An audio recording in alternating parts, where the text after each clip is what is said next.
I don't know if Kent read my article, but I mentioned when Monty signed that he was first in the NHL at 5-on-5 among all the goalies who played 10 games or more, both in goal against average and especially save percentage. So I think that we're getting into a zone here where I think the Canadians have in Samuel Montembeault a guy that they can be confident with, that they can trust, especially 5-on-5. I think there's still improvement to come on the PK, but 5-on-5, I mean, he's really delivered. But one thing of note, though, and it's interesting because I dug the numbers and I saw on Natural Stat Trick, you know, that they have the average shooting distance, the average shot distance that the goalies face. Yeah. And among all those goalies that had played 10 games or more at the time that he signed, Monty's the one that Mhm. was facing the shots from the furthest distance, which was not the case with Jake Allen. So Oh. basically, the Canadians have done a better job with Montembeault in net at keeping the Mhm. opponent outside. They obviously there's been odd man rushes, there's been turnovers. Obviously, he saved their ass more than once. There's no doubt about that. But on average, the distance of shots from the opponent of 5-on-5, it's been rather big. So I think it's a good sign. Obviously, Montembeault's benefited from that, but it's a sign that defensively they might not be as far as we think they are, at least in their defensive zone management. It's really in puck management and feeding the transition of the opponent that exposed the team is the most. But it really struck me because Jake Allen has not benefited from that at all. So that's it. That Yeah, was I'm my two always cents. reluctant to kind of. I think. Well, I think that's there is some. I'm always reluctant to kind of make too much of like statistical differences of how the team is playing in front of either goalie because it's just like it's sometimes it's just random. And I Yeah. don't know what Sam Montembeault could have done to lead to that. I do know that he is. Oh, actually, no, that's changed. Because I thought, oh no, he's still perfect. Long range shots. He has faced 65 long range shots according to NHL Edge data and has not allowed a goal from Okay. distance. Um, yeah, mid range, still 931 mid range, which is well above league average. It's really in the high danger Yeah. that he is below league average.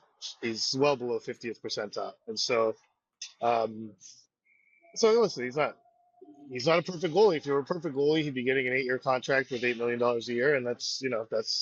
But I had a chance to talk to Jake Allen after the game Saturday Yeah. about him, I saw. and you know this is yeah, it's in my notebook today, but it's just kind of like he is just so he's the anti goalie. He's just he's just such a down to earth normal person, such a non goalie, and just and so him talking about Sam and like he mentioned some of the things that he's really impressed with by him, and one of them I thought he is that he's learned how to be big.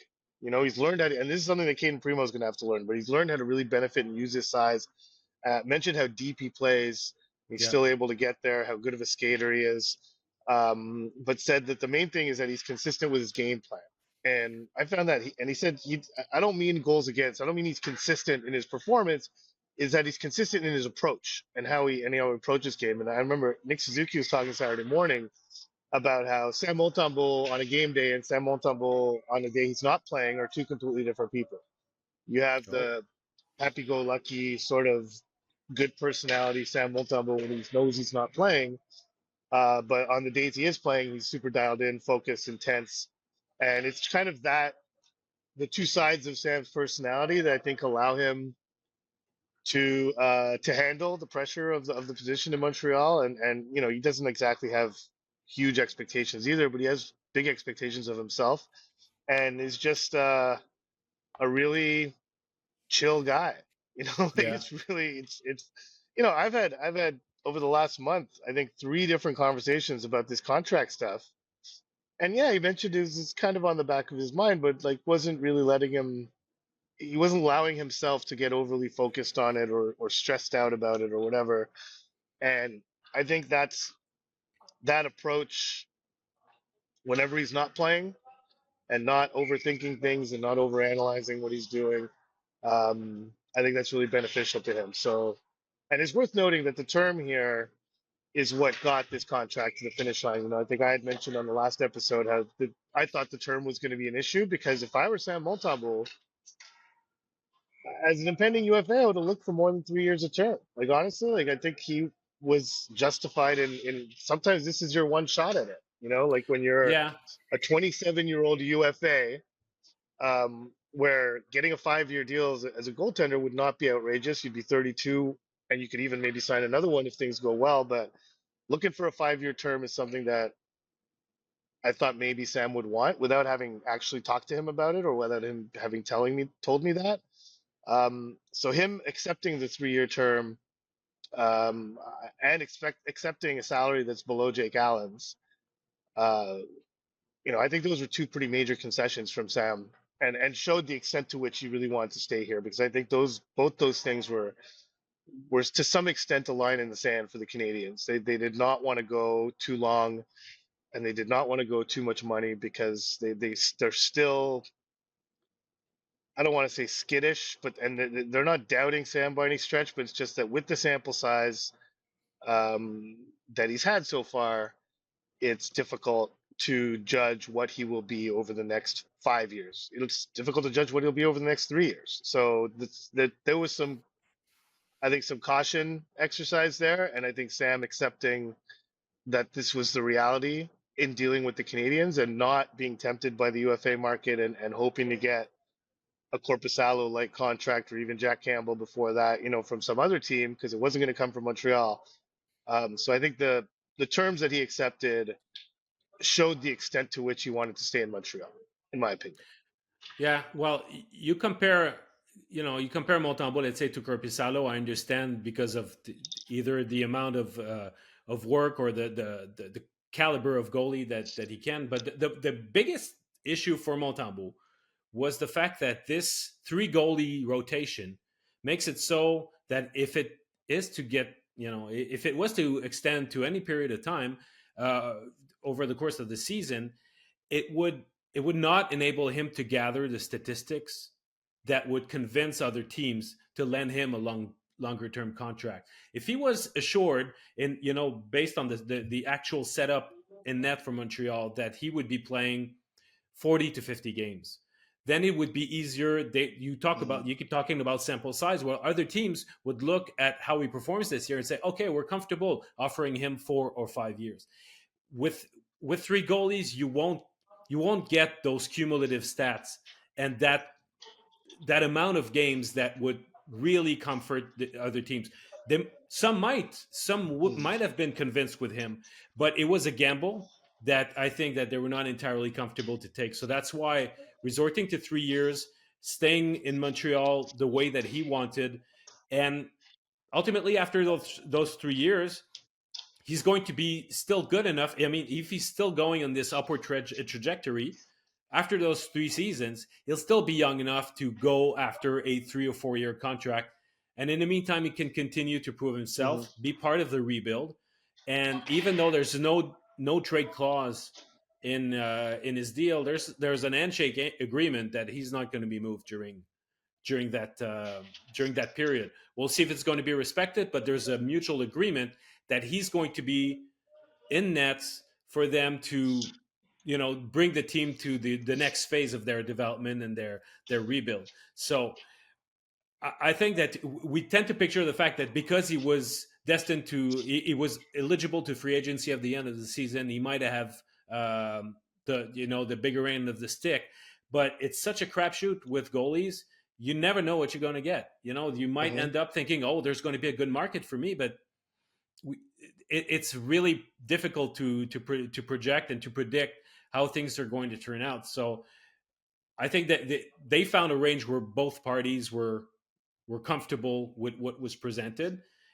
And you talk about Yeah. both sides of Montembeault's personality. There's also the fact that I think that he's got a good personality for Montreal.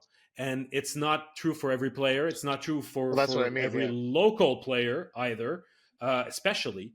but Hmm. he's in those that group of guys like Steve Bégin, like Philippe Dano, guys who let the pressure sort of slide on their skin, and they don't get too rattled by it. Other local players, it's a different story. It's a tougher thing to manage on a daily basis. But Montembeault has really shown a great level of comfort in this market. So when you are asked to play in nets for the Montreal Canadiens, that's really important. So I think it's a good deal for both. Let's move on Yeah, and to it's the good. next It's topic. good to get it done. Although, Yeah, go ahead.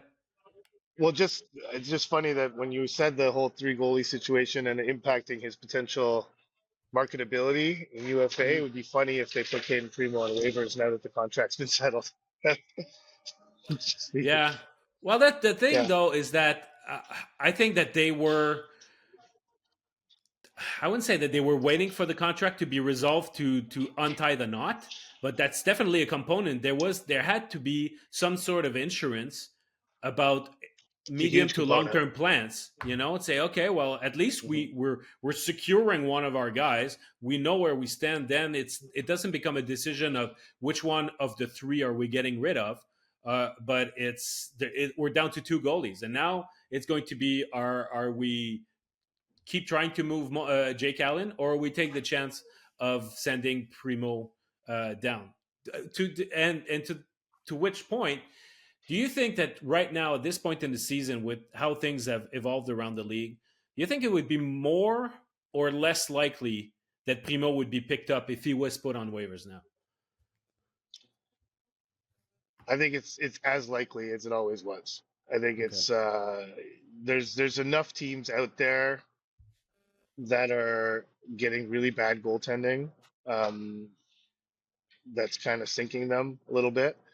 Where I feel it would. I think the risk is still there. I don't think it's greater. I don't think it's less. It's just there. Like if you can get a Mm-hmm. goalie for free and see if you can catch, lightning in a bottle.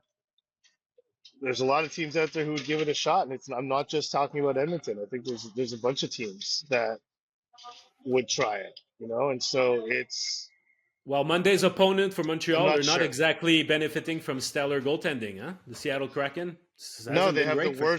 They have the worst goal saved above expected in the league, or at least they Yeah, did as of December 3rd. I mean, there's, Carolina's getting poor goaltending, Philly's getting poor goaltending, Jersey's getting poor goaltending, and Jersey, it's not getting talked enough about just how floundering the New Jersey Devils are right now. Listen, a lot of people consider these guys a dark horse Stanley Cup contender, and yeah. it's not going well. I mean, they've had injuries, obviously. It's not just the goaltending, but um, their season is not going well at all, and goaltending is a part of it. It's not all of it, but it's a part of it. They have injuries, as I mentioned, but it's there are teams, several of them, where goaltending is an issue. Where I think they wouldn't necessarily look at Primo as a solution, like an ironclad solution, I should say. But they would look at him as a possible solution. Like, what do they have to lose? You claim him on waivers. You play him a couple of times. Does he actual? Does he catch fire? Does he get them a few? Get him on a winning streak?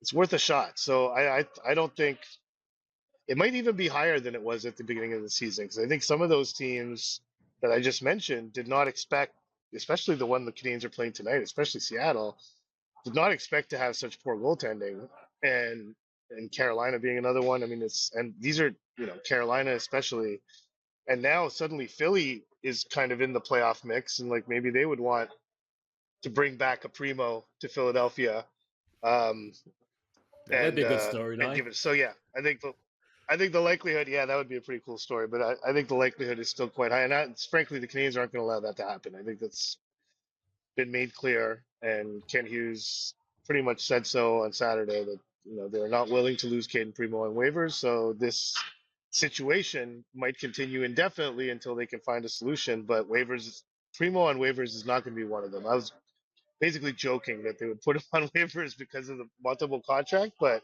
Mm-hmm. you're right to say that that the contract status of Sam Montembeault was a big factor in how they were managing the three goalie situation. So now that factor's gone, maybe looking for a solution that makes life easier on the goalies, um, is they're more motivated to do so.